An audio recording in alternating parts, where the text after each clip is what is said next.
का हो खाली झड़ुआ मराई कि खाना वाना मिली खाए के? रोज तक खाना है पानी तोहर के देत हई।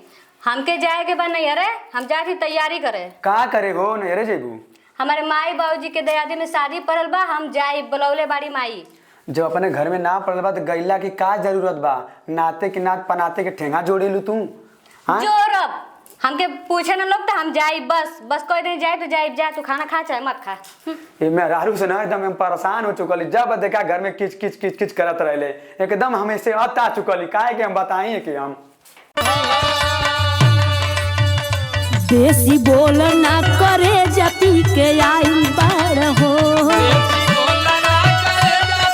करे जाति के आई बार हो, बलम कैसन बकलोल तू भेटाई बार हो।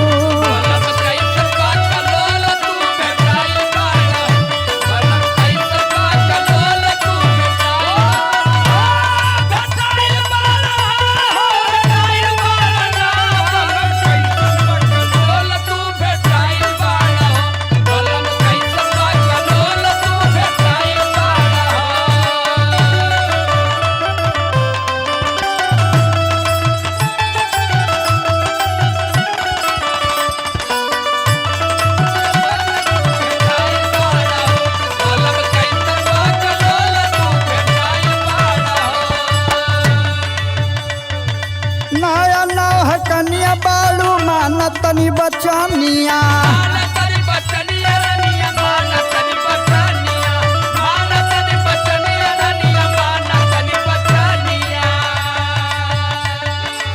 एक दिन उतर जाई जवानिया के पानिया।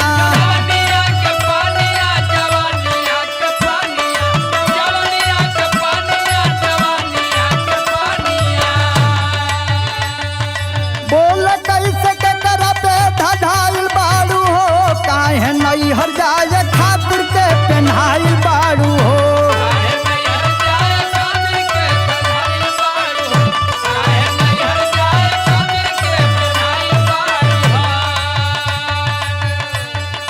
ओपी भैया आटो लेके आवना दुआरी,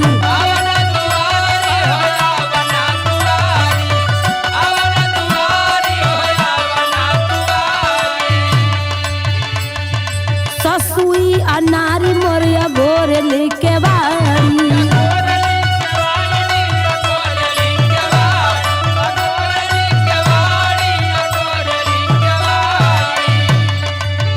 चार दिन से ससुर को